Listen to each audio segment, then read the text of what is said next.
All right, all right. Welcome back to the Uncooped podcast. This is episode number 7. Tonight we got a kind of a special episode. This is a blend of both my worlds, my snake world and my chicken world. I'm very, very excited about this episode. Jessica from the Hare Hollow Farm, she's another content creator. She's an animal breeder that I look up to. I watch pretty much every week. She runs her own podcast with another co-host, and they discuss all types of topics with reptiles and what's in the industry, biosecurity, animal just welfare, all of that. I'm very excited to have her on. She was, very willing to come on and help me out with starting up the podcast, and so I'm very excited for tonight. Let's welcome our guest, Jessica. Hi. What's going on, Jessica? How are you doing? I'm mourning the loss of my green screen. Yes, right before this, we had a tiny technical difficulties, but usually she's got a beautiful setup with her logo back there. So right, but we'll just have to pretend. The green is beautiful too. Right? Yeah, the green screen was there for a reason. So for the people that don't know you, kind of on my chicken world, introduce yourself and tell us a little about you. I guess the 60-second elevator pitch is like I've always had farm animals in general, and then like as like a high schooler also got interested in snakes and keeping in that way. But there have always been animals in my life from the beginning in different forms. Like I was raised by like a horse family, so I just like all the animals, let's be honest. But I'm not biased. Yeah. But I do like birds too, because they have their own sort of like quirks and pleasurable like ways to keep them and gain enjoyment from their keeping. They're their own sort of beast that's different than snakes or horses or cows or whatever. But yeah, totally. Yeah. You had some animals, so you raise like chickens and ducks, I heard. Yeah, so I when I grew up, we had all kinds of stuff, but mostly chickens and ducks. And then I got married. I tricked a man into marrying me using feminine wiles and stuff. And I had him. We decided to go buy a farm, a 5-acre farm, and one of the first things I got was chickens and ducks again to like complement all those acreage, Yeah. Mostly because like they're very well known to me and they have a lot of utility, obviously, but they're also like just like fun yard friends or whatever. Yeah. Exactly. And they ended up like slotting in pretty well with snake keeping for lots of reasons, which we can get into. But I think people like, I don't know how like interested you are in like permaculture or like sustainable agriculture type stuff. Oh yeah.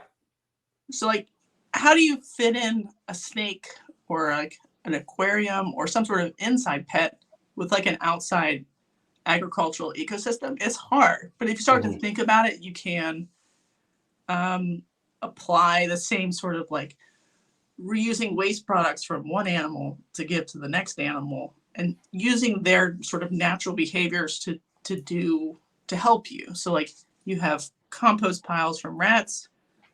Chicken was born to turn compost piles.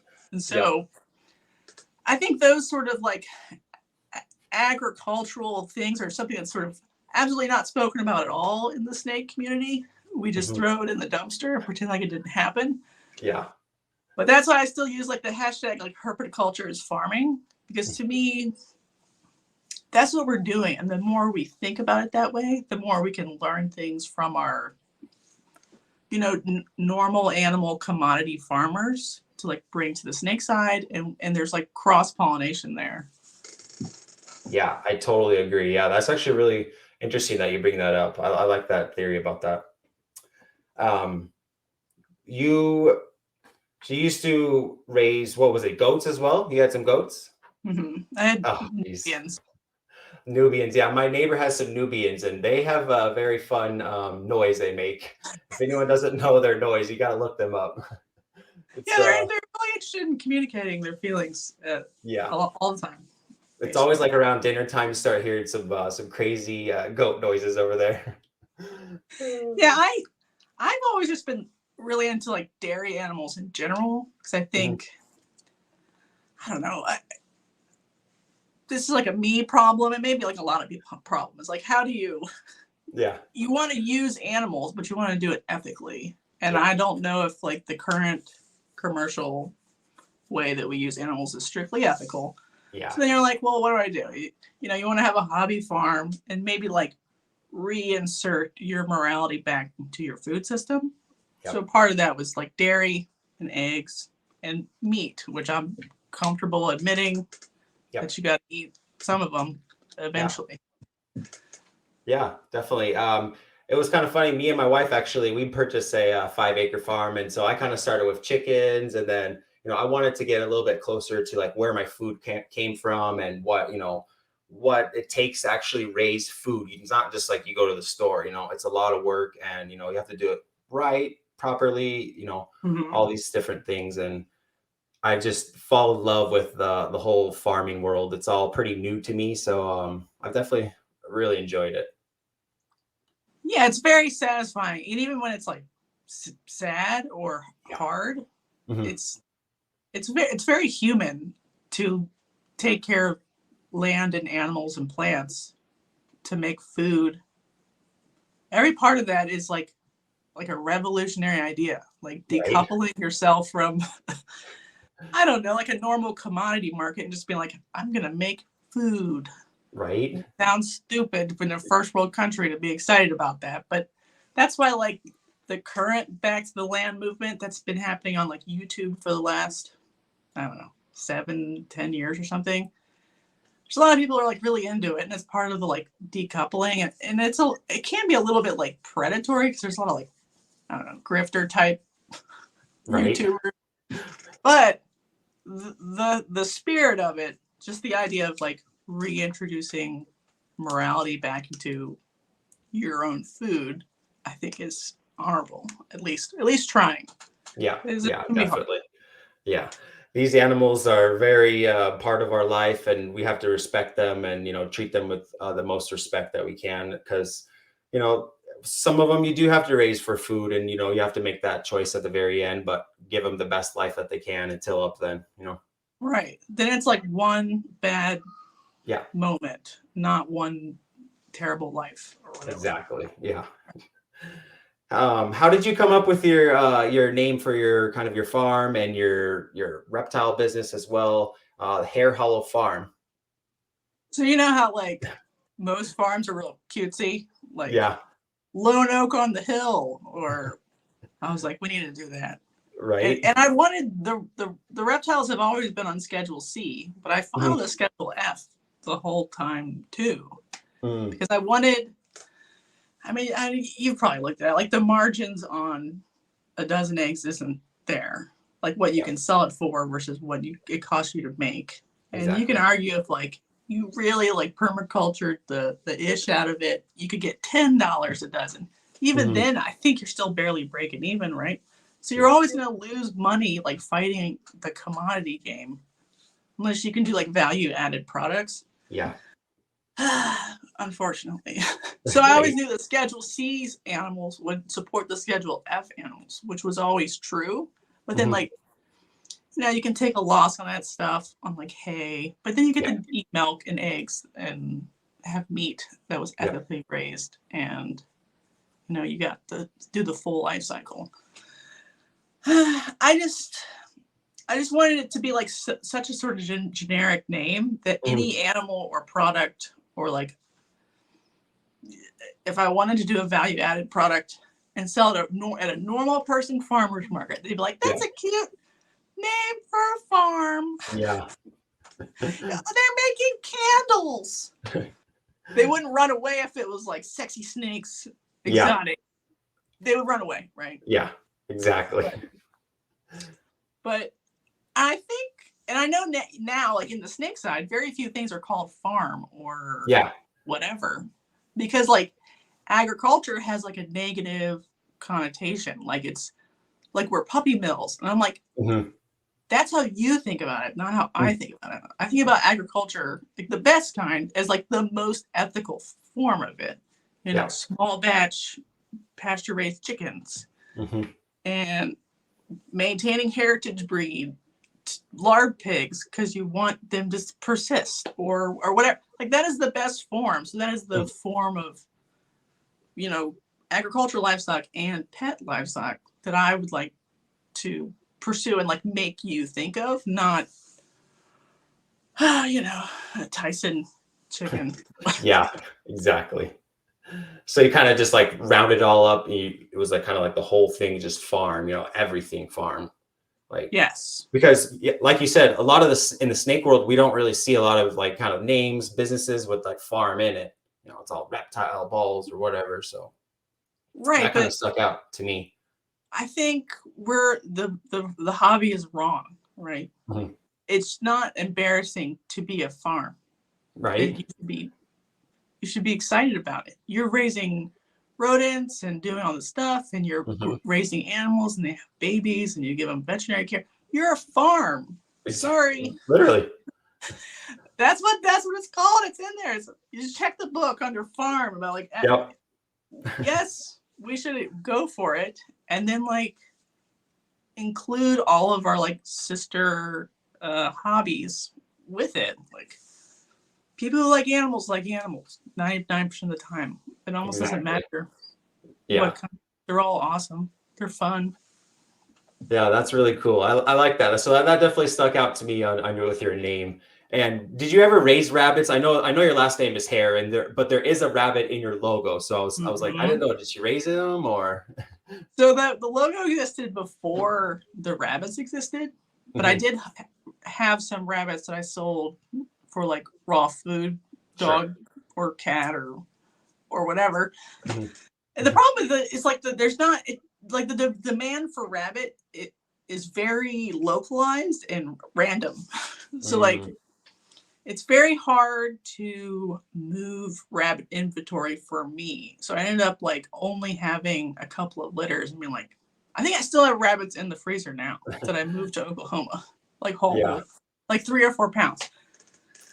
You just did you did it yourself. You processed them. Yeah, so they'll CO2. No offense to the rabbits, they will succumb to CO2 the same way a rat or chicken would. So like you'll have a humane whole euthanasia. And we did clean and eat a couple. They were fine. Rabbit's really lean. So it's not like my favorite meat. Yeah. It's fine. It's a very like good feed conversion ratio for like a processed food. But I mean, have you processed the chicken yet to eat yourself? Yeah. Yeah, it's always like, is this delicious? It could be. Yeah. But it's like you're very confused. So maybe that's part of it also. Like we processed, a goat by hand and did all the cuts or a lot of the cuts. Because you can mostly just like quarter it. Yeah. And he was delicious, but I'm like, his name is Beef Supreme, right? Because he was named after what was it, the president in Idiocracy? Oh, geez. Listen, he was thick. He was a juicy boy. But then you have to think about him the whole time, which is good. You should think about him. Like that's the whole point. But then like I wonder if the rabbits would taste better if they weren't so cute. Yeah. I've never processed a large animal like that. That would be interesting, but it brings you back to where the food comes from. Yeah. Get some friends. Let me put it that way, because there's a lot of work involved. So you live in Oklahoma now. Where did you live? Because I know you recently moved to a smaller place, but where did you live and where do you live now? So I lived in Washington, in the rainy part. So eastern or western Washington. Okay. Near Olympia, like the capital. Sure. For 3 or 4-ish years. And so that was where most of the recent farming activity as an adult occurred. And then we moved here specifically because I was like, oh, we'll be able to buy another 5-acre, 10-acre farm, right? Yeah. Joke's on me because the real estate market was like at all-time high. Oh. So then we're like, ugh. Yeah. do we want to pay $400,000 for like the scariest land possible in Oklahoma? Not really. So we ended up getting like a normal Norman house, which is obviously depressing for me. Yeah. But I got a 4-car garage for the snakes out of it. So that was sort of like the pick is, do we want outbuildings for the snakes and rats, or do we want like a worse house, but like a bigger yard? And so we were just sort of forced into it, basically. Yeah. Very Yeah, that's sad. always like the pick out when you're out here in the Midwest area, like crappy home, lots of land, or, you know, nice house, less land. Yeah. And our last house was not that great. It was fine. But like sometimes like indoor square footage with snakes is helpful because you can have like multiple quarantines or like more display cages. So we ended up getting a bigger house and having like the heated and cooled 4-car garage. Ooh. But then didn't get, you know, room for outside livestock. So that was not the plan, but what sort of ended up happening. Yeah, I got to pick the lesser of two evils, I guess, right? Yeah. And what sucks is like Nubians aren't really designed to live in a temperate rainforest. I don't know if you noticed that about goats yet. But, you know, they're always having like, you know, hoof problems and everything else. Now I live in like a climate that is designed for a goat. Yeah. So they would do perfect here, right? Because it's like semi-arid desert crap. Yeah, if you could But just now change I can't like have them. So it's so dumb. So I don't know. I've been looking into like button quail or something to like scratch the itch. Yeah. Possibly. Button quail will definitely do it. You could definitely have those in a small house or smaller like land. Mm-hmm. And people like run Cotornics down here all the time, everywhere. So it's not like it's impossible. But I'm always like, it gets really hot here in the summer. So they either have to have their own building or I'll have to sleep with them in my bedroom, which is maybe an option. You know, I'll have to ask the husband. Yeah. But like people at the shows out here will vend Cotornics and button at reptile shows. It's just like another alternative pet. And I'm like, yeah, actually this last show that I went to, just like kind of like our local Minnesota shows, they do like 4 a year, like just one per season. There was a friend now that I know, she was selling pairs of button quails and she had hatching eggs of Cotornics and everything. So I actually ended up getting 30 hatching eggs. 30 hatching eggs. You're in, dude. I got 20. I now the 24 hatch. So I got about a 21, 22 right now. They're about 3 weeks old. Yeah. I mean, they're awesome. Yeah. Super easy. Too. Like, because you can battery run them. You can put them in a aviary type thing. Yep. And you have to do something like that because they'll just run away. Otherwise, they're not like a chicken. Yeah.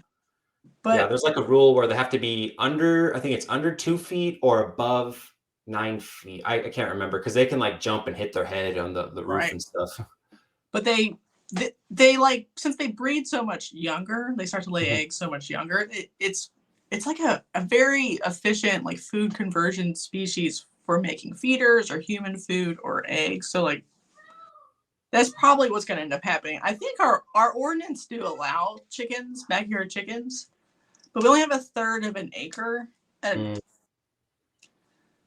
so I could get like a couple, but like, I don't know. Mine had a lot of fun. They had 5 acres to do whatever they wanted on and just like go wild. And do you remember like what breeds it used to have?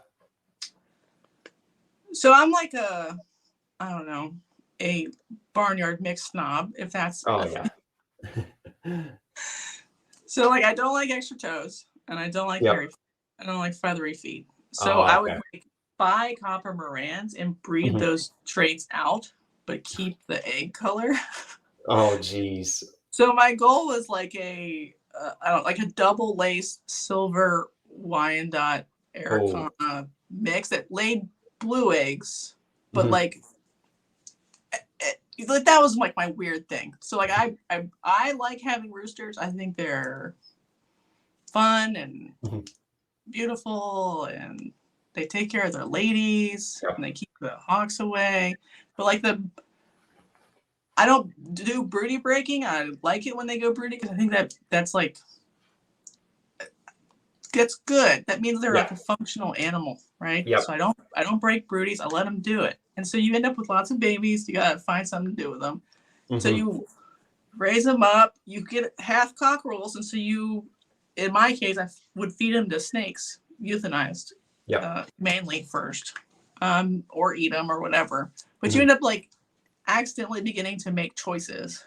Like I like laced, specifically silver lace. So you would need like Wyandotte or whatever. But I like double silver laced but none of those are breed standard animals, right? They're just like my barnyard mutts that I like. But my problem is always like pea combs. You can't tell the ruse early enough because if they have a normal comb, you can tell them really early, and you would know to like, call them, at a couple weeks or whatever. But the pea comb ruse, you're like, oh, you sneaky. I know. I always like second guess myself. I'm like, are you a rooster or? Right. And then by the time you get to it, you're like, oh no. Now he's like too big. So the goal was to get like a normal comb on a Wyandotte colored Araucana, if that makes any sense at all. Yeah. No, definitely. I like blue eggs, but I liked having like a rainbow too. But sort of adding that sort of like breeding pursuit to it, even though it wasn't to a breed standard, made it fun. And picking like my favorite rooster to keep made it fun. Yeah. I like good boys that ask permission before mounting. We're all about consent in the chicken community. Do lots of tidbitting and take care of their girls gently. So like that was a criteria for picking roosters also, obviously.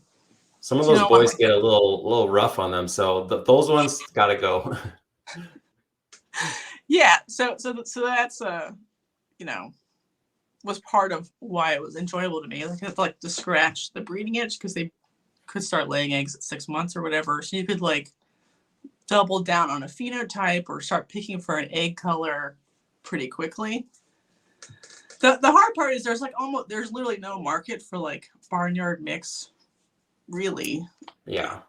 Even though it's cool looking, it doesn't matter if it's cool looking. Like there are almost like too many hatcheries, so there is like market for like some people who are like, I'm doing like the darkest Moran eggs ever or whatever. So you could buy hatching eggs or whatever from them shipped. But how many people can be that when there's like giant hatcheries turning out 1 trillion? Yeah. Well, so from my perspective, so I started out with chickens, and that really got me interested in like the breeding, the whole genetics style where I could mix, the black copper Marans with, olive egger, get darker olive eggers, and the whole just the genetic side was very, very interesting to me. And then I started working, and then I figured out like 3 years later about snakes, and that was like the other whole world with the genetics. But I really like kind of figuring out what works well. 6 months is not too long to wait for like, your breeding size, getting eggs, especially when you start move a project along in just a couple of years if you wanted to. So and I respect the people who like want to keep the breed standard of whatever it is and show their chicken ducks or whatever. Like good for you. But like to me the standards have always either been ugly. Yeah. Like English Orpingtons are nasty. I don't know. Yeah. I'm sure I actually prefer like the yucky American Orpingtons because they look like a more balanced bird. I don't. And then this was my problem with Nubians. Like the Nubian standard doesn't make any sense either. Like whoever wrote the standard was like, you were born one way. Yeah. And that's wrong. So I'm just going to change all of it. I could definitely respect the people that are, trying to stick to that breed. And then I do respect the people that are branching out, kind of there is a little bit of a market for like those crazy egg colors, like as dark as you possibly can get. I probably blame that because like Instagram and Pinterest, the rainbow eggs. Everyone or like really the wanted to get that. Blue. Yeah. Whatever's where they're just an Easter egger that someone selectively bred. So there's definitely a market for that. It's just like for the most part, if you're into chickens, it's a hobby where you lose money, which is fine, right? It's fine. Right. It's just fun, and you're having fun, and maybe you get a little money back with egg sales or chick sales or hatching egg sales. But hatching eggs have been really successful for me, actually. I breed silkies, kind of like my own special color. Well, not my own, but not a lot of people breed them out here, paints. So I've kind of like developed my own little like select market where I pretty much move every hatching egg. Just sell them locally? I sell them locally. Okay. Yeah, I mean, maybe the hatching eggs is the way to go. Like where it's like less input from you.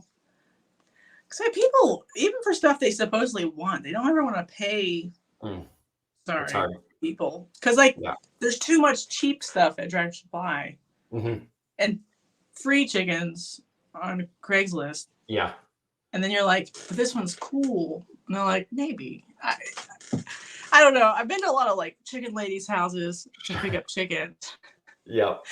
And if you have roos, you have babies. So not everybody's like ready to make call decisions. And so they'll end up overwhelmed and they need help. And then they end up just dumping chickens or taking them to the auction or something terrible. Yeah. So like if you're going to want to breed, you have to want to call or have a way to, even if it's not call meaning euthanasia, call meaning your breeding program, because you're going to make a lot of chickens really quickly. Yeah, that's definitely one of the, I would say, like the downsides of breeding chickens is, trying to figure out what you're going to do with the extras that you don't need if you can't sell them.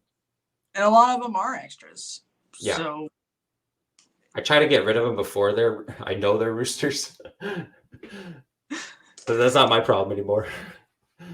Yeah. Yeah. It's tough. And I people like have this problem with Muscovies too. Because Muscovies are really good at sitting, really good at hiding eggs. Oh, geez. And you're like, dang it. She pulled out another 20 babies from out on the deck or something.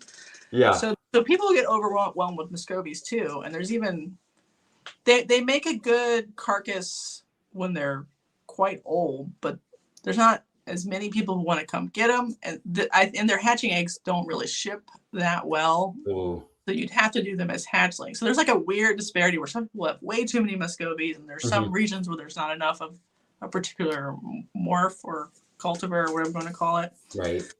But those people need to learn to cull babies, even as cute as they are at that point. Like if you are having a problem, you can cull them and feed them to pets, dogs, cats. Any carnivorous pet would eat a baby duck. Exactly. Chicken, whatever. Is it true that the Muscovies can eat a rat? Like a pest control kind of? I've heard that. Someone told me that.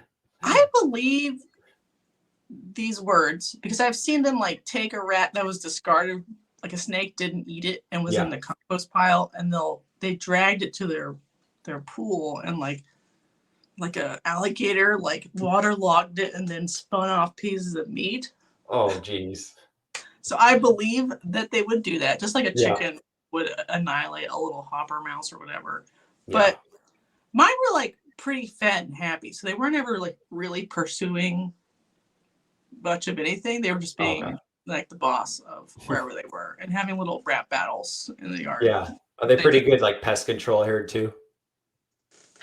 Yeah. I mean, like a guard patrol, like kind of alert everyone and whatnot. It depends on the bird. Some of them aren't that bright. Yeah. To be honest. But the males are good because they're taller and bigger anyway. The best part about them is they're big, so eagles have a hard time picking them up. Bald eagles specifically, but little call ducks, they're like, and so a lot of times they're white, not always, but when they're white, they're basically just like a perfect snack. So any hawk comes by, it's like white, it's obvious. See you later.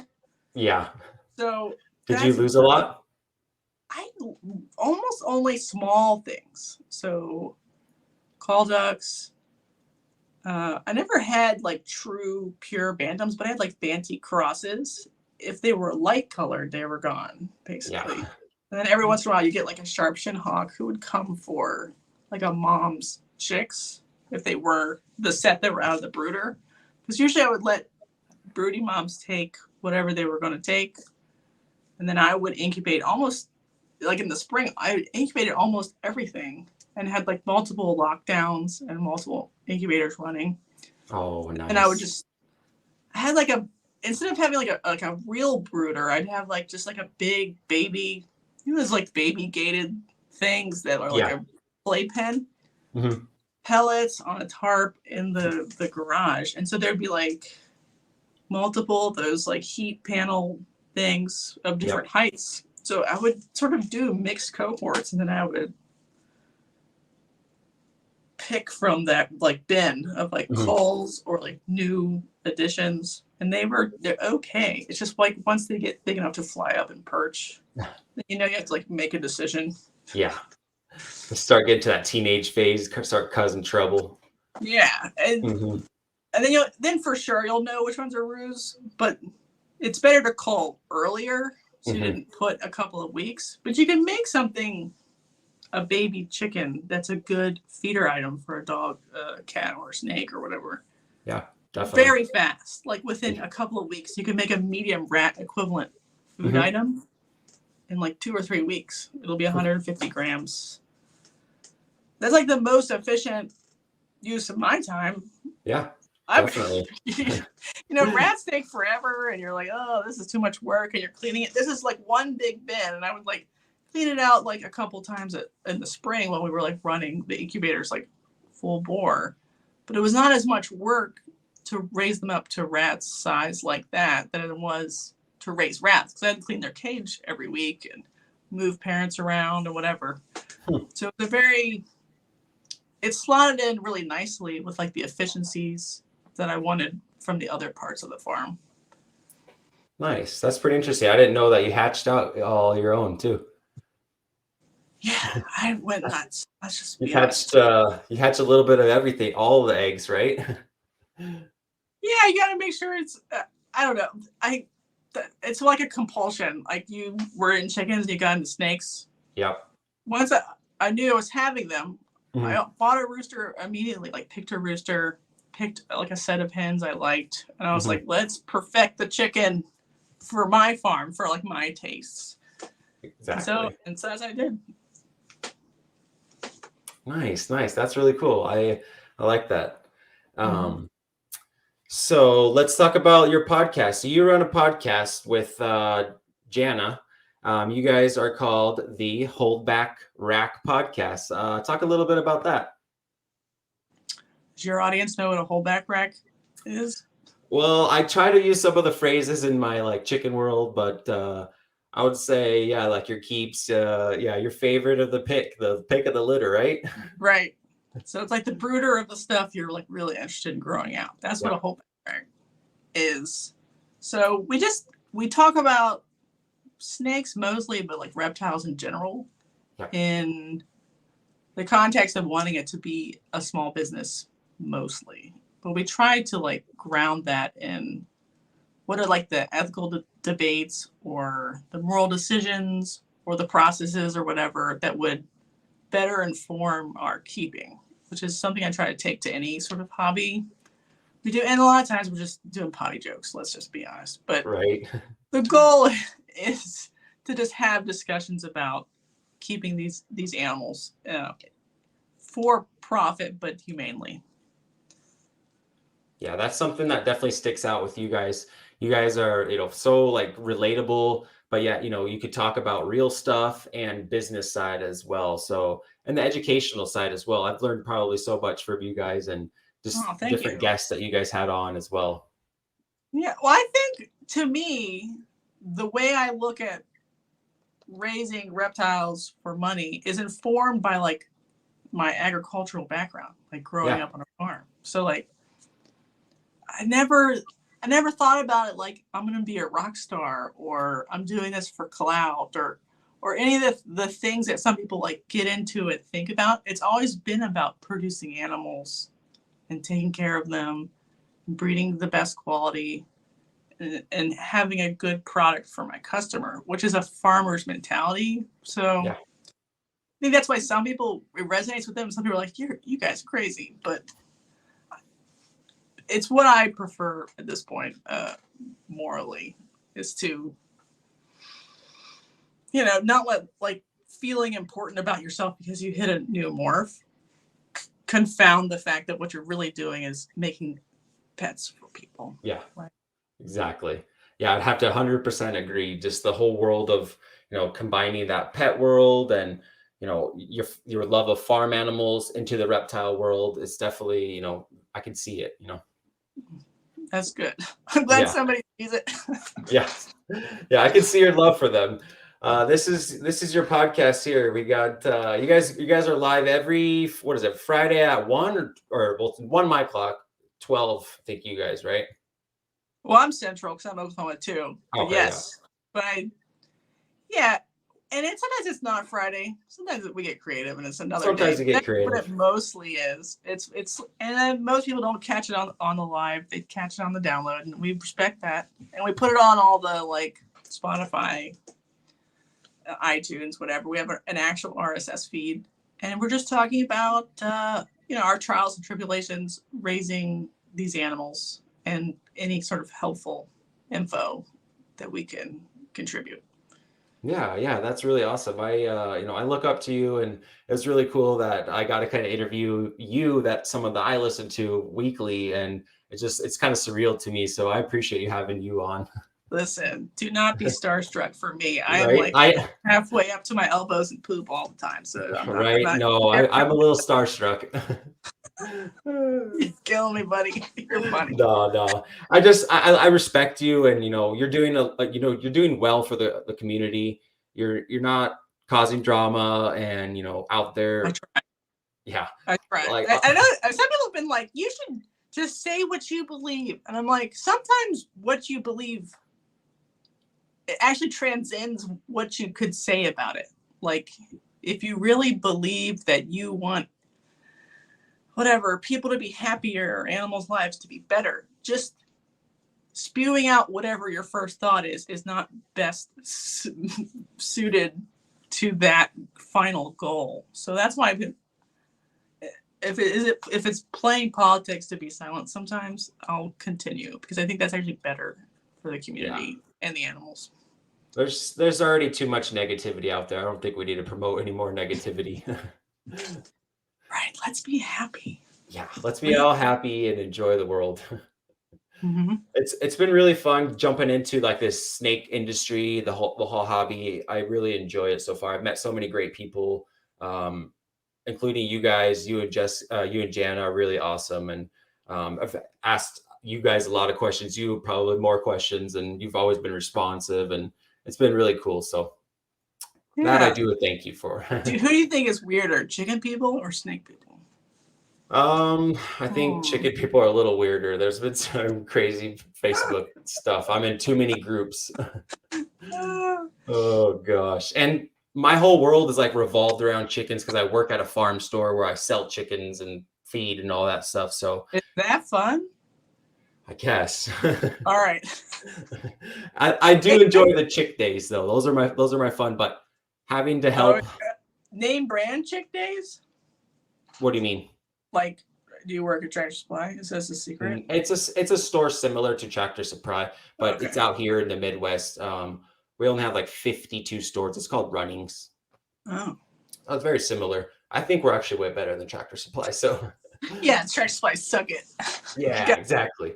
We try to not compete with them, but have the same similar products with lower prices. But I enjoyed the aspect of diving into the whole chicken hobby, but sometimes the people are the hard part. Yeah, at least with chickens, I think like more normal. Let me air with this one. Normal people would consider like a backyard mini coop with 6 hens. Yeah. So like in terms of like teaching people to engage with their food and respect animals and teach their kids responsibility, it probably is like a more approachable hobby than breeding snakes or having snakes. Yeah. But like the margins are not there to me, like 99% of the time. Yeah. The feed store you work at makes its money off of the feed and the stuff from the stupid feeders. They're selling the chicks as like a loss. Oh yeah, it's like cents. That it's because we're getting everything through Hoover's hatchery, so it's all shipped in. Obviously, we can't raise them, so. But this year, the demand has gone up. I think it's like 52% this year. They've estimated for chickens. It's been pretty crazy. That is crazy. Because there was a bunch of people who were like getting out of chickens. Because at first they were getting into chickens because of COVID. And they're like, the food supply is ruined. Yeah. And so there were a bunch of people getting into goats. So there was running goats and chickens and cows and all kinds of stuff. Yeah. And then, so they were getting out in 21. But you're saying it's back in 23. Yeah, there was a big avian bird flu last year that, I don't know, whatever. We'll see. But it wiped out a lot of factories, a lot of people's backyard flocks. They were coming to flocks and just, wiping out everything. Yeah, that's the problem with birds. Other birds come near them. Very transmittable. Yeah, I mean, that's like the one, I don't know if it's a benefit of snakes or negative to birds is they don't produce as much dander and sputum, so they don't have as many respiratory diseases. And then we have this problem now, like if you run quail or game birds, you really shouldn't run them next to your chickens. So chickens are probably full of all kinds of things that game birds aren't immune to, and the chickens are now at this point. Yeah, it was actually like the migrating like waterfowl. A lot of the ducks and the geese were really transmitting it through water sources, and there's not really much. You can't just like hunker your birds down for months at a time. In Washington, before I left, they were the local ag extension, whatever, was like, do it.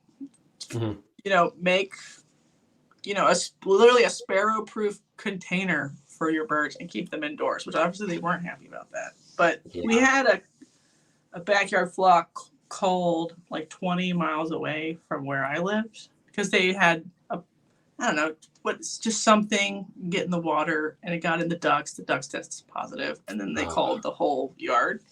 And the owner was compensated for them by the state, but I don't do that everywhere all the time. But they want people to report it before it gets bad. But that's also why you don't buy chickens at the auction. Also. Yeah, I would definitely recommend not buying. I don't really buy ever adults. I almost always just buy hatching eggs or like baby chicks, which I don't really do much anymore.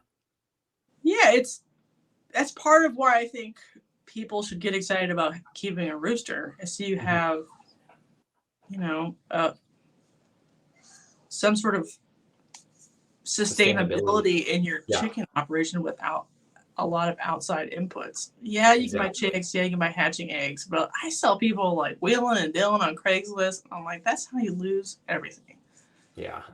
The stuff coming on your farm should be not exposed to anything. The stuff coming off of your farm should be, chicken sausage or whatever. Yeah. Unfortunately. Yeah. I use a lot of the biosecurity that I've learned through like my snake world, and you guys as well. You guys push biosecurity very, very strongly into the birds. I have a whole chick hatching room that's specific just for the hatching, and those are only chicks, and then they leave. I sell them through that. Kind of meet people like at the front of my property, just so I don't really transmit anything. And I never buy adult birds either. So that's kind of my rule. Yeah, it's something that needs to be talked about more. And then USDA does try to help home flocks manage these risks, but people forget that every kind of animal has its own sort of diseases that affect it. And birds are really good at spreading it around to each other and to people, hypothetically. Yeah, so definitely. Yeah. Just gotta be careful. What was that? Just gotta be careful is all. No adult birds, no auction birds. Like just similar like the snakes. I mean, you get a bad bird and it could wipe out everything that you worked for, all your hard earned time, and everything's gone. So that's scary. If you're going to get adult birds, you got to quarantine them, which people don't do that that often in backyard situations. And it sucks that bird hears the other birds. You don't want them breathing on each other. So they can't just be divided by a fence. Exactly. Yeah. Yeah.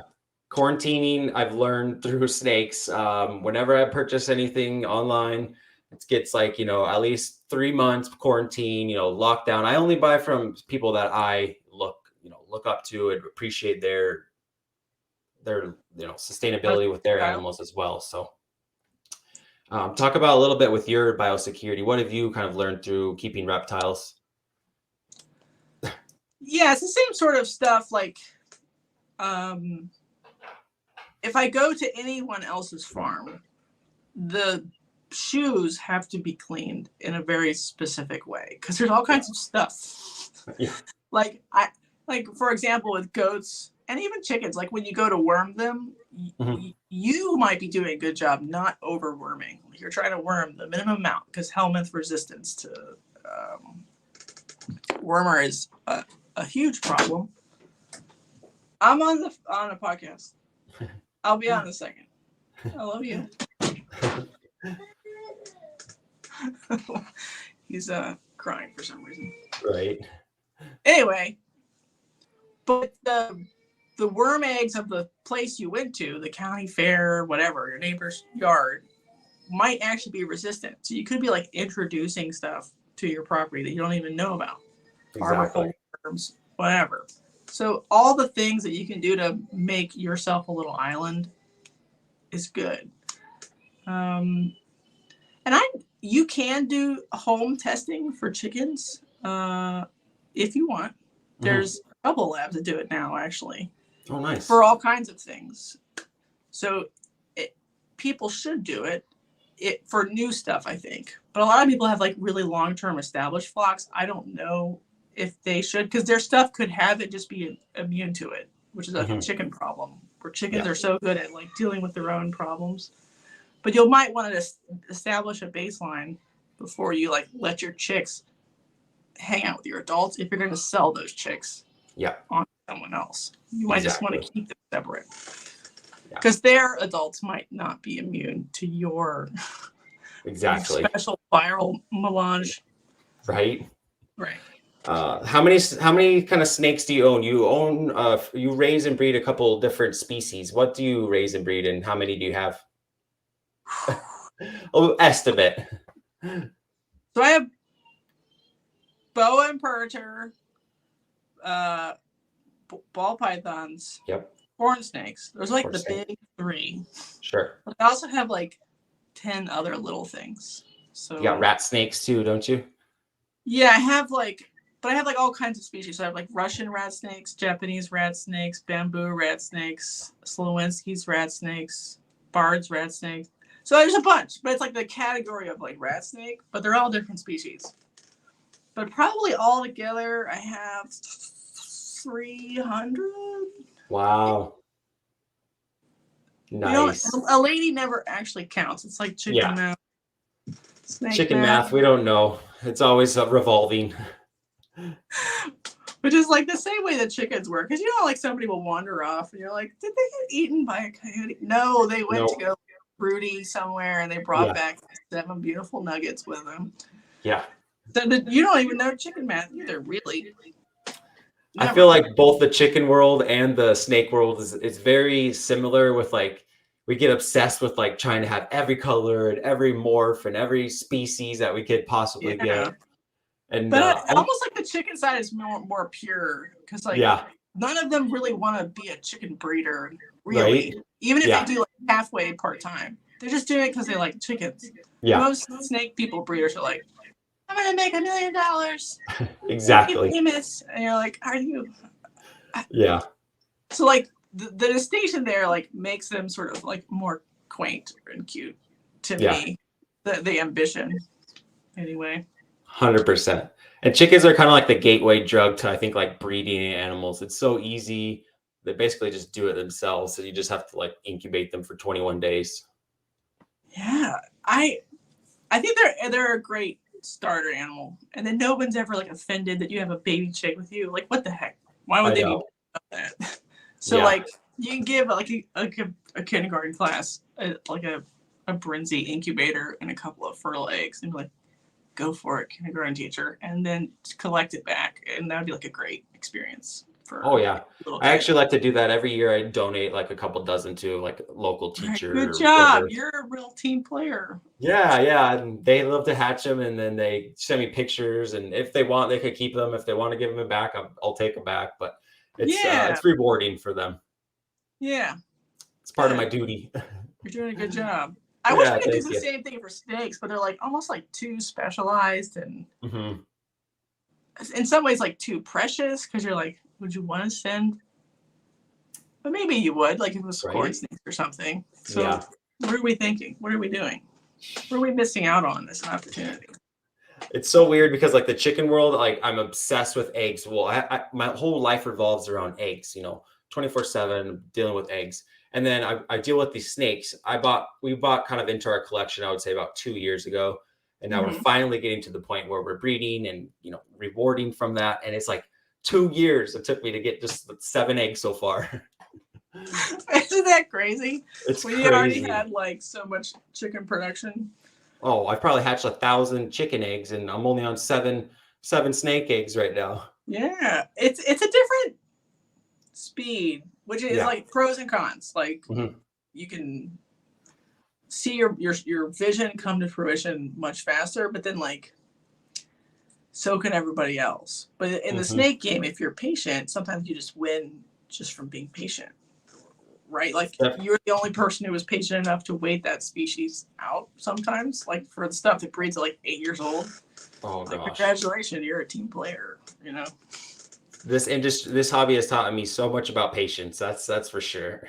I love it. I love the snakes. They're such a misunderstood animal, and I dove right into it. It wasn't just about business side for me. I'm really, passionate about the genetics and just keeping animals, and it was a way where I could look at, what I did with the chicken world. I was successful with that, and bring it into, my snake business, and kind of I do everything. So it's like 6 different little outlets that I have where, like you said, the chickens don't provide it all. So that's why I worked in the snakes with it as well. Yeah. But then like the chickens almost provide more if you let them like feed the snakes or whatever, because that's like a $3 rat replacement. And I can get ball pythons to eat chickens. I don't know if you've tried it yet. I have done 2 so far. I had a couple that didn't hatch well, and I was like, I'm gonna just try it out, and it worked out good. It was like one of my like if you're already making chickens anyway, and they need to be cold, you don't want to like raise them on, or they hatch unfortunate. And some snakes need chickens. They prefer a bird prey item because like the fat content of a rodent actually hurts them too much. So like there might be like more of a market than we know of in like going to a reptile show with different sized chickens, like sorted by size, like with rats and quail too or whatever. Because obviously you get different size classes with different size quail. Yeah. But I've sold adult like spent hens to like Burmese python people. So like I need something that's like 8-9 pounds or whatever. I'm like, okay, I'll just go. I have some spent hens. They're like 4 years old or whatever. They're cute, but I got a lot of chickens. So there's a market for that too that is different than just like putting them in the stew pot, which is fine also. You can charge like an okay price per pound. But I think people don't think about it when they think about rabbits. But there's a lot more chickens. Chickens will grow to that size faster than a rabbit. And if you have a rooster, like you said, it's pretty easy. Just hatch them out left and right. It doesn't take much. But and hypothetically, if you allow broody ones to be broody, they just make their own. And so there's just something about them all doing it like in the yard, free. I don't have to clean cages. You clean the coop once every whatever quarter or whatever you're doing. Yeah.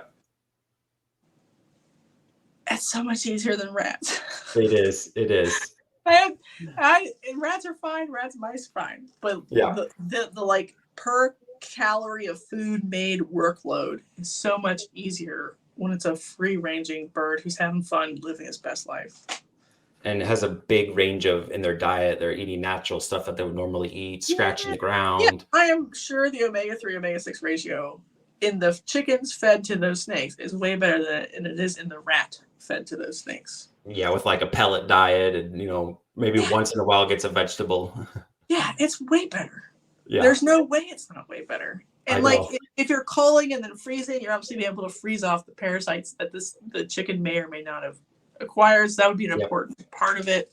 Like obviously a chick was never on the ground to begin with, so wouldn't have acquired parasites.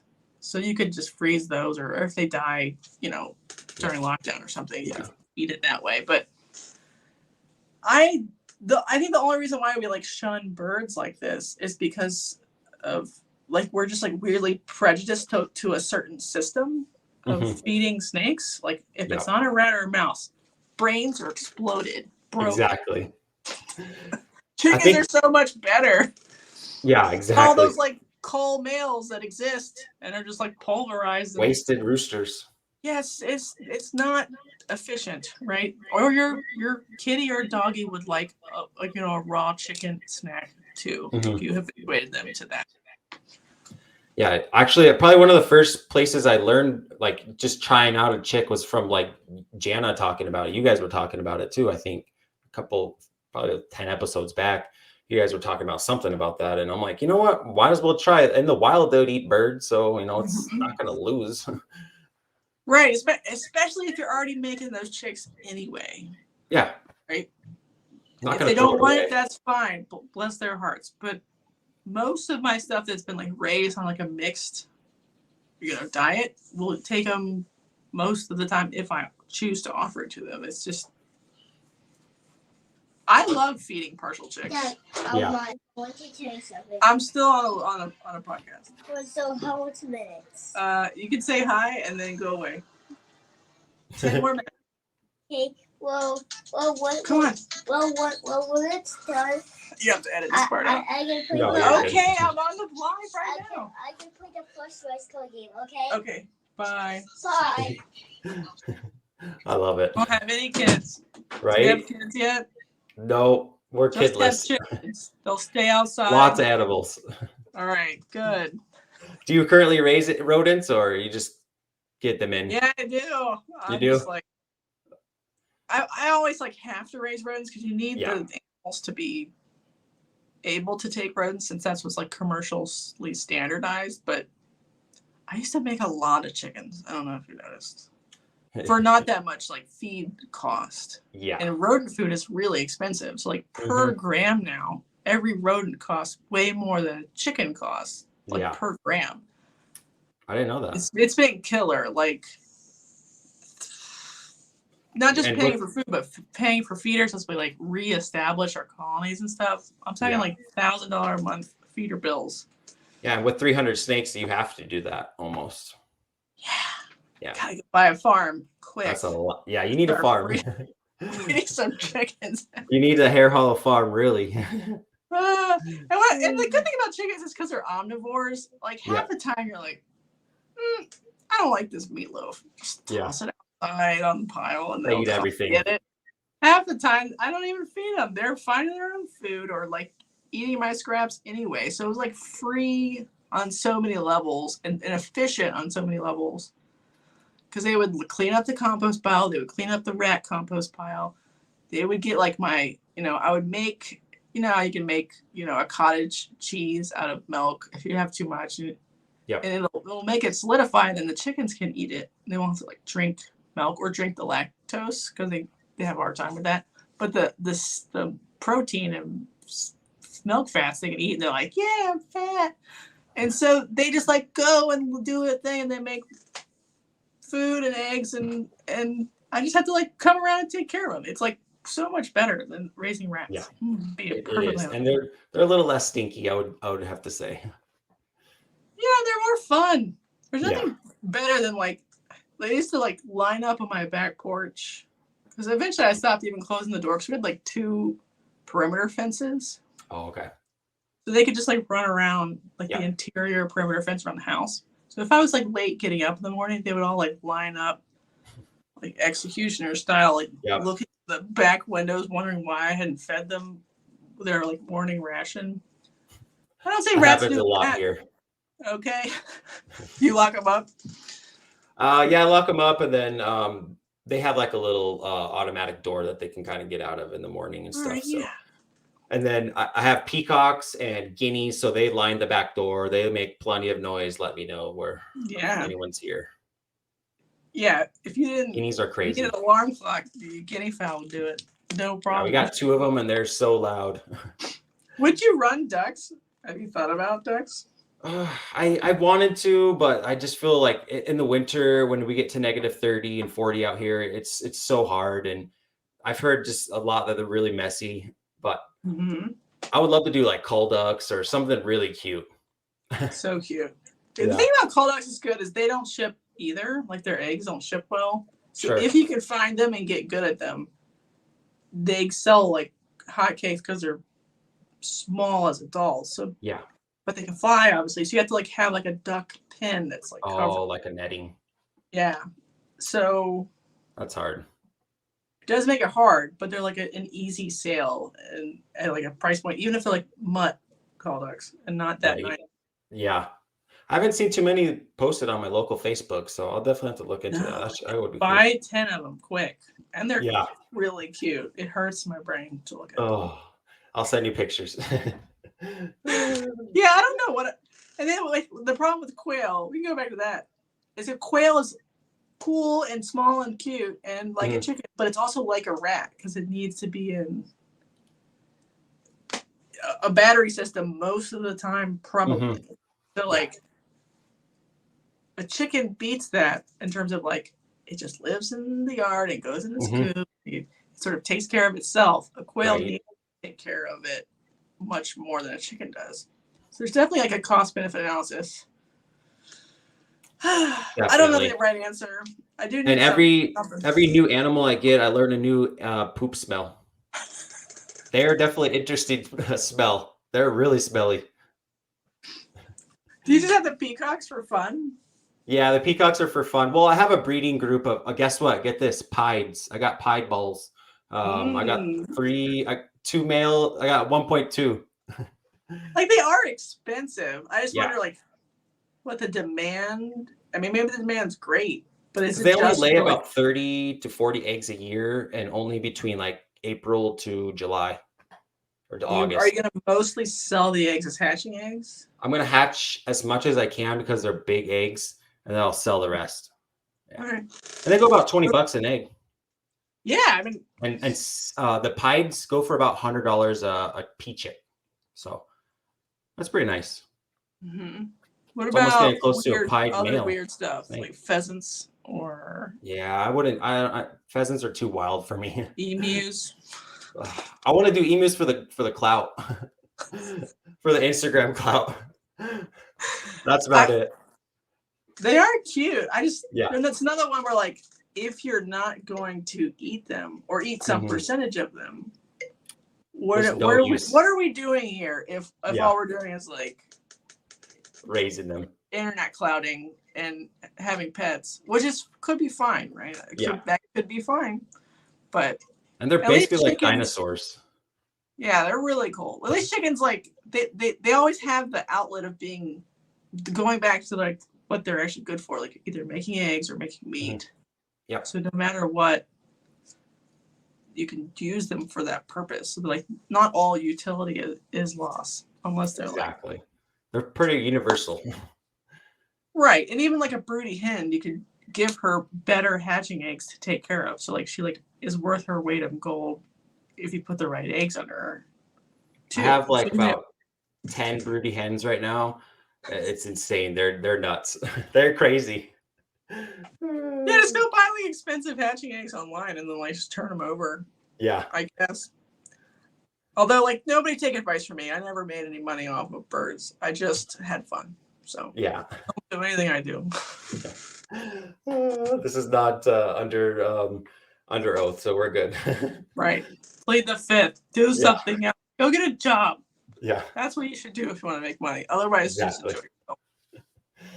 Well, it's been really great getting to chat with you a little bit about both my worlds. I'm so involved in the chicken world, but I'm slowly working myself fully into the steak world. I love the industry.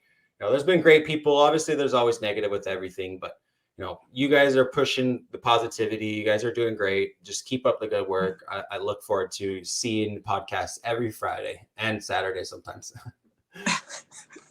Who knows what day next Yeah. week? Yeah, Because thank you guys you. had a little auction like a few weeks ago. That was really entertaining. I had fun watching. I watched the whole thing from start to finish, and you and Shane were rocking back and forth. So that was fun.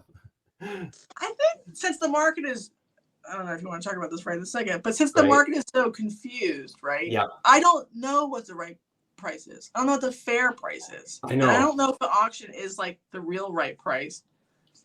But maybe it's more fair than guessing for the next year at the current price is. Because I don't even know if you've like browsed just one morph on Morph Market, and it's I been browse like them all. 300% the lowest price for the exact same morph. And you're like, this person's still in 2020, this person's in 21, this person's in 22, and this person is in like the dystopian future where we're all fighting each other for water. Like, Exactly. that's the price range we have of like sentiment. And you're like, I don't know. I think the auction format would like just unlog jam, the market, get us excited about buying again. And, if people get good deals, great.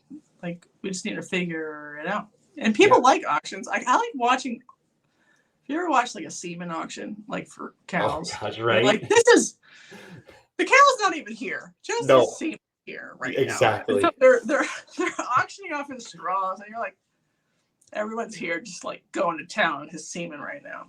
Right. And that's fun for the whole family. What you guys did was kind of like almost like, I would say like one of the kind, first of a kind almost, but it was fun to watch it as a viewer. Like I watched it post being live, so I couldn't obviously participate, but it was just fun for a viewer and to see a little bit how, what sold and if it was a higher end. Some of them didn't sell, but it was probably fun for you guys as well too. Yeah, I think as like a viewing experience, there's a lot to be learned there. Yeah. Potentially. Like, what do people would bid multiple times on? Exactly. Even if they're all like the starting bid is the same price. And so that could like indicate just interest or interest of who's there. And then is something like aesthetically arresting enough that of those 100 people who are there, no matter what it went at, they would go up. So I also think that's interesting because, like Japanese people do koi sales sometimes where they'll like invite buyers to their farm when they get ready to, net a particular pond. They don't know what's in there. They threw the babies in there like 2 years ago or something. They just know there's koi in there, right? So they'll net it up and they'll be like, they'll bring it all to a main pool and they'll just like scoop into the water and bring these koi up, and they have like 5 potential bidders there competing with just that scoop of koi. So like there's like this sense of urgency. You have to make a choice now, and you have to make a price now, and your competitors are right there. Yeah. So maybe that's something we're missing from snakedom is like a urgency almost though. And I don't like the scary auctions where people bring their like sick half down cows or whatever. But nice high-end auctions, like around here, there's a lot of like bougie cow auctions where like the lots will come out and everyone, it's 8 a.m. or whatever, but everybody's like half drunk on brisket already. And there's like real auctioneers. Like, what if we could like bring some of that like immediacy and like value and like finding the right buyer for the right animal to the snake side? And I don't know if the platform we did does that. But maybe it would make us more real, legitimate if we acted more like the other animal hobbies. Yeah. In terms of like competition over a high end or mid or low or whatever animal. Instead of like doing classified ads all the time. Exactly. Some cows are on classified ads, but most cows go into auction. It was really interesting. And I thought it was really cool, and it was knowledge. Like I learned from it too, like what was kind of hot, like you said, what were people bidding on a lot more, and what was kind of people just like, weren't bidding Right. And on. it gives you like 20 seconds or a minute to talk about the animal in a way that Yeah. maybe you would in like a YouTube video or Instagram. Mhm. But that's your moment of sale. So what's the thing you want to say about it most? Like, it would be good if bred with this, or its mommy was a good eater, or he's really beautiful and he was a slow starter, but now he's doing Yeah. great on frozen adult. Like, what are those like really salient points? And I think that's something we can maybe improve on. Yeah. A lot of ads on Work Market almost say nothing. There's like, he's so sweet. I know. He's This was the pairing. So I think if we spend time selling in a video format, Yeah. it might be better. Like, have you ever been to like a silent auction for like, is your county fairground or whatever, like for chicken ducks or something? Yeah. Those ones are good because usually the like kids selling their chicken standing there, so you can like extol the benefits of that one chicken or his exactly. pig. So, and I guess reptile shows are supposed to be that way, but there's something weird because there's too much like competition and too much choice. Mm-hmm. Like, you can't like be like, here's the benefits of one snake. You have to be like, I'm here and I'm styling. I'm trying to be normal. So that's why like auctions could be better. I would have to agree. Some of the time. I have no idea, or it can be just a waste of everybody's time. No, I like it. I think it's going to be really good. And if you start getting some different guests in there and kind of work it, promote it, I think it's going to be very successful and good for the hobby. Yeah, hopefully. I would like to get, I mean, you might have seen this. I don't know if chicken people saw this, but like there were lots of 50% off sales this year. Yeah. Instead of 50% offing those animals, why not just start the bidding at 50% off? Yep, exactly. And just see where the price comes to. That's like the market price, right? At that point. Yeah, exactly. What's one willing to pay for? That's got a market price. Right. And we could do this for any kind of animal. Like, like any the new dwarf rats that are like floating around and are really expensive and bougie right now. Yeah. You could auction dwarf rats, or whatever. Just something to check the market sentiment on it. Exactly. Instead of doing what we're doing now, which is just like piling it all on Work Market and being like, it'll sell in a couple years. Or you go to Bob Vu's table and it's like the longest stretch of snakes, the most snakes you've ever seen in your life. How does he do it? I swear he doesn't show like every other week or every 2 weeks. He's definitely he's pushing it. He's got some crazy animals, but it's almost intimidating to ask about, this exact one. Like, what is, like you said, you can't really get that personal with it. I feel overwhelmed. It's like, so many to look at. Yeah, I like ball pythons. I almost never buy ball pythons at shows, even though there probably is a ball python there I want. It is almost too much. There's like, I don't know, maybe I'm just like sensitive to stimuli or something. I'm just like, right. I don't even want to look at your ball pythons. It's crazy. Too much going on. So like I'll end up like looking for a weird rare colubrid because that's the only one there. So like that's what I'm really looking for. But I might have wanted their weird hypo combo because I like hypo, but I can't even handle it there. I know. So we'll see. I don't know the answer to life's questions, but like the snake industry in general has a lot of problems it needs to solve. Yeah. Like all industries, but we're working on it, I think. Yeah, we're working on it. I just hope that people calm down a little bit and hopefully no more FWC killing snakes. Yeah, please. That'd be awesome. Can we do that? You guys don't know, we're fighting for our rights. USARC, U.S. Animal, what is it? Reptile Keepers? Yeah, Association Reptile Keepers. We're out there fighting for our rights to keep animals, just like chickens and all that stuff, but they're trying to take away our rights. If you can support, go on the website, read about some information. We're all in this together, all the animals. If we lose some, we're going to lose all of them. So definitely look into it for my chicken people. If you guys don't know about it, definitely. Yeah, PETA doesn't want you to have pet chickens. No. For sure. Well, it's been great chatting. I just have a couple wrap-up questions here for you, just a little rapid fire. So let's finish this up. Favorite species? Hmm. That's a hard one. Probably boa and percher. Boa? Okay. Favorite type of bird? You're killing me. Favorite bird today is a grackle.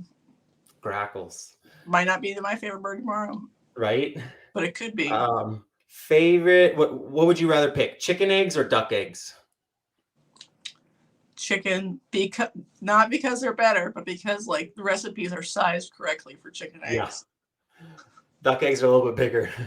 Yeah, so you're always like, oh, this is a chicken egg, I think. Yeah. Favorite snake that you own? Why do you ask me such hard questions? I know. I had to shoot with some hard ones. Probably Mic Drop. She's a Miami Okatee.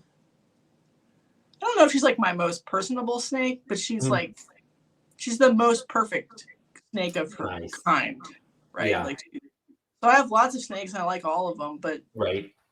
It's always difficult to find something like fits your aesthetics and has disease testing and the morphs. She's perfect, so she's my favorite. I love it. Do you have a favorite podcast? That was a little harder too. Hardcore History, Dan Carlin. Okay, I'll have to check that one out. And last one, if what species or / animal do you want if you could get it that you don't currently have if you were able to get it? The Japanese 4-lined rat snake. Oh, it wasn't a hobby a long time ago, and we didn't take care of it as a species, and we lost it. So I did check everyone I knew to ask, and it's not in Europe or the US anymore, so it's gone. And Japan's borders are closed, so no one will ever get to keep that pet. So yeah, it's like literally unattainable.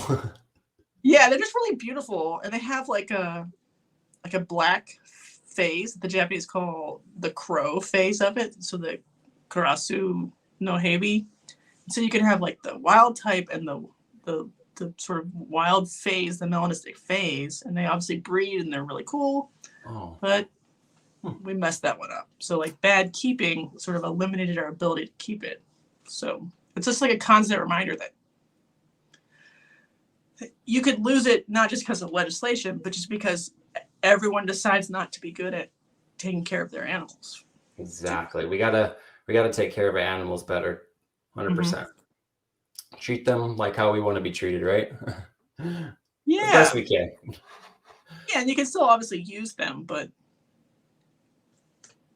humanely. Use them humanely as pets or eggs or whatever. Yeah. Well, it's been great chatting with you. If people want to kind of reach out to you, check out your content, where's the best way to get in touch with you? Probably Instagram. It's Hare Hollow Farm, and then I have a YouTube, but I don't ever do anything. So Holdback Rack Podcast on YouTube. Holdback Rack Podcast. It's a great podcast. I definitely look. Anyone could check it out. You can relate to it, however. So let's get them some more viewers and get some more subscribers there as well. Thank you. Yeah, well, thank you so much. It's been great blending both my worlds, and I appreciate having you on. And we'll look forward to seeing you. Hopefully, maybe we'll see you at Tinley or Arlington next year. Maybe Arlington definitely close for me. Yeah. I don't know about Tinley. I'm such a baby. Like, I don't want to drive 15 hours. Yeah, it's only 6 hours for me, so I kind of got lucky at that. Sounds fine, right? Yeah. Oh, yeah. Well, I look forward to meeting you in person one day, and this has been great. So thank you so much once again, everyone. Please subscribe, like everything. Thank you so also much. Like this episode too.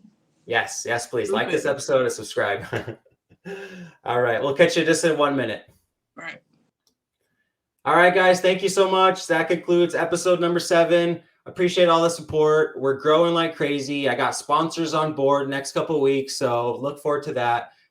Thank you for kind of stopping by with this episode. I know it's a little bit different, but Jessica is awesome. It was so great kind of picking her brain and seeing, both sides of the industry. She's so knowledgeable, and hope you guys enjoyed it just as much as I enjoyed chatting with her. So We'll see you guys on TikTok, Instagram, and YouTube. Please like and subscribe. Thank you guys. Peace.